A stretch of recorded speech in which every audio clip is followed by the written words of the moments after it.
నాకు దేశం పిచ్చి, సమాజ బాధ్యత పిచ్చి, సినిమా మీద ఉన్న కరెక్టే నేనంటే మీకు పిచ్చి.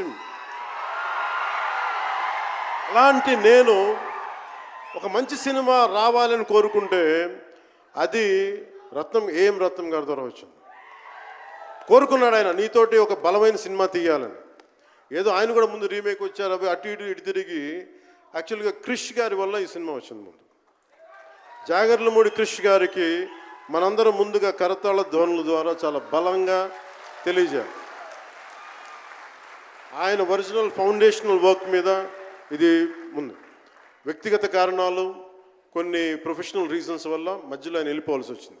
ఈ సినిమాకి 2 కరోనా ఇది వచ్చినాయి, 2 కరోనా వేవ్స్ కొట్టినాయి. దాని మధ్యలో నలిగిపోయింది సినిమా.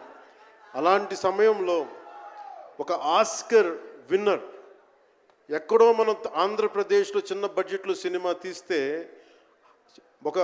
మన బడ్జెట్స్ ఎంత ఉంటాయి, 10 కోట్లు 15, అలాంటి సినిమాల నుంచి సంగీత దర్శకత్వం వహించి మనం పెట్టే నాటు నాటు నాటు అనే పాట ప్రపంచమంతా ఉర్రూతో లూగిస్తుంది అనేది తెలియజేశారు కీరవాణి గారు.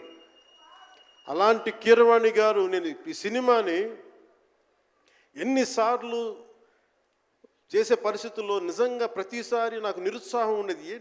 నాకు తెలుస్తూ ఉంటుంది కదా, నిస్పృహ వచ్చినప్పుడల్లా ఆయన ఏదో ఒక ట్రైలర్ రిలీజ్ అయ్యేది, ఆయన మ్యూజిక్ చూస్తే మళ్ళీ ఒక ఉత్సాహం వచ్చేది, ఒక ప్రాణవాయువు నింపేది.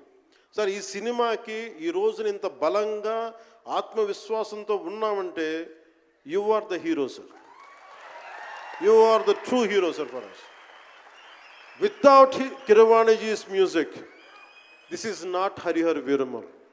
ఈరోజు హరిహర వీరమల్ బలంగా ఉంది అంటే it's only the dedication and the kind of effort he has put into the film is truly commendable and truly admirable, sir.